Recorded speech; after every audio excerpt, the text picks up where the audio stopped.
দর্শক, মানুষের কত চমৎকার আইডিয়া দেখুন। এই ভিডিওতে যা যা দেখবেন তাতে আপনারা অনেকটা অবাক হবেন। দেখুন, এগুলো হচ্ছে স্ট্রবেরি। এই স্ট্রবেরি গুলো দিয়ে তৈরি করবে মেয়েদের ঠোঁটের লিপস্টিক। শুধু যে লিপস্টিক তা না, আরো অনেক কিছু তৈরি করবে। দেখুন, এই স্ট্রবেরি গুলোকে নিয়ে এসে সেদ্ধ করে এটা থেকে একটা পাতলা প্রলেপ তৈরি করলো। এটা শুকিয়ে আবার গুঁড়ো করা হয়েছে। গুঁড়ো করার পর এটাকে আবার সুন্দরভাবে এই যে দেখতে পাচ্ছেন ছেঁকে নেওয়া হচ্ছে, মানে এই যে শক্ত বড় অংশগুলো ফেলে দিয়ে একদম পাউডার গুলো নেওয়া হচ্ছে। তারপর এটা সংরক্ষণ করে রেখে একটা সময় পর এটাকে আবার লিকুইড করে ফ্রেম রয়েছে, ফ্রেমের মধ্যে প্রবেশ করানো হচ্ছে। দেখুন কি চমৎকার লিপস্টিক তৈরি হয়ে যাবে। এই মহিলা আরো সুন্দর সুন্দর জিনিস মানে প্রাকৃতিক ভাবে তৈরি করছে। দেখুন বেশ দারুণ। এই যে লিপস্টিক তৈরি করেছে, তারপরে সাবান তৈরি করবে, তারপরে লোশন তৈরি করবে, একদম সবকিছুই কিন্তু প্রাকৃতিক। দেখুন, এগুলো হচ্ছে ফল, একটা বিশেষ ফল। এই ফলটার নাম আমি ঠিক জানি না, আপনাদের জানা থাকলে কমেন্ট করে জানাতে পারেন।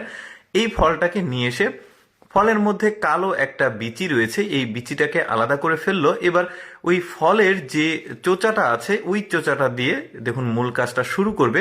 এই যে দেখতে পাচ্ছেন জাতার মতো একটা জিনিস, যাতে চাপ দিয়ে চাপ দিয়ে এগুলোকে থ্যাতলানো করা হচ্ছে। তারপর শপিং ব্যাগের মতো একটা ব্যাগের মধ্যে রাখা হচ্ছে।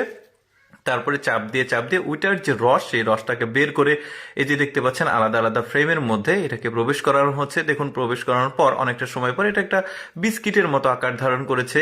এরপর কিছু মানে ম্যাটেরিয়ালস ও নিয়েছে, তারপরে এটা দিয়ে ব্লেন্ডারের মতো একটা জিনিস আর কি, এটা দিয়ে সুন্দরভাবে জুসি করেছে। দেখুন কি চমৎকার একটা সাবান সে তৈরি করছে। এবার কিন্তু ফ্রেমের মধ্যে দিয়ে দিল। দেখুন, এটা যখন শুকিয়ে যাবে বেশ চমৎকার একটা সাবান তৈরি হয়ে গেছে। দেখুন, অনেক সুন্দর ডিজাইন, ফুল ফুল ডিজাইন, কি দারুণ লাগছে দেখতে। দেখুন কত সুন্দর আইডিয়া, সবই প্রাকৃতিক ভাবে। আরেকটা কিছু দেখায়, এগুলো হচ্ছে ফুল, এক ধরনের ফুল। এই ফুলটার নাম আমি ঠিক জানি না, আপনারা জানলে কমেন্ট করে জানাতে পারেন, তাহলে আমরা সবাই জানতে পারবো। এবার এই ফুলটার যে উপরের অংশটুকু, ময়লা অংশটুকু, সেটাকে ফেলে দিয়ে শুধুমাত্র ফুলগুলো নেওয়া হয়েছে। এই ফুলগুলোকে সুন্দরভাবে ধুয়ে নিচ্ছে, তারপরে একটা এই যে দেখতে পাচ্ছেন পটের উপরে রাখলো। তারপর এটা শুকানোর পর আবার ওইটা নিয়ে এসে একটা কাচের জারের মধ্যে পানি দিয়ে রেখে দিচ্ছে অনেকটা সময় পর। এবার কিন্তু মূলা নিয়েছে, ওটা কিন্তু আলাদা জায়গায় রেখেছে। মূলা নিয়েছে, এই মূলাগুলোকে দেখতে পাচ্ছেন সুন্দরভাবে মানে এই যে থ্যাতলানো করেছে।